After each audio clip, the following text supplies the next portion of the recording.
There is a difference in quality. You could be watching the Prime Minister of your country speaking on television. That is awakening to the Antaryamin. But suppose by some chance the Prime Minister were to jump out of the television and land up in your dressing room, then that is awakening to the presence.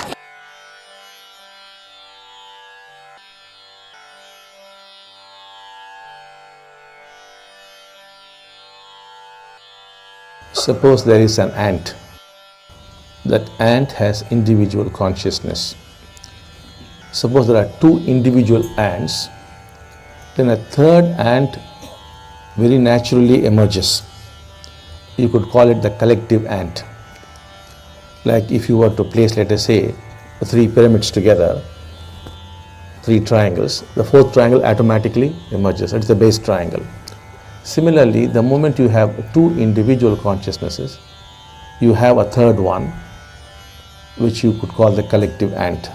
If there are 10, then all the 10 put together, there arises a collective ant. This collective ant, its intelligence, its power is far superior to that of the individual ant. And where is this ant? It is everywhere among those 10 ants and nowhere. In other words, it is the Antaryamin. Now this collective ant is very protective about the ant species wherever they are in the world. This happens to snakes, this happens to deer, this happens to cattle. We have birds flying down from Siberia to a place called Vedantangal in Tamil Nadu. Now as these birds fly in, there's a particular gentleman there who has been authorized by the government to arrest anybody trying to shoot a bird or harass a bird. The government has passed laws. These birds come all the way from Siberia, and the moment somebody comes out with a gun or the stick to beat up a bird, the birds fly 3-4 kilometers away from the place to this man's house and circle it. So this man knows the birds are in danger and he goes there. Now how do the birds know that the government has passed such a law? The collective bird consciousness is fully aware of it.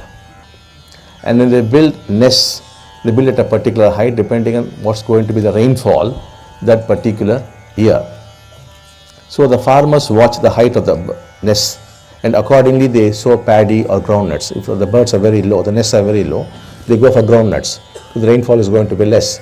The nests are very high, they go for paddy because rainfall is going to be high. Now not the best people in the world know what's going to be the rainfall, but the birds know very much.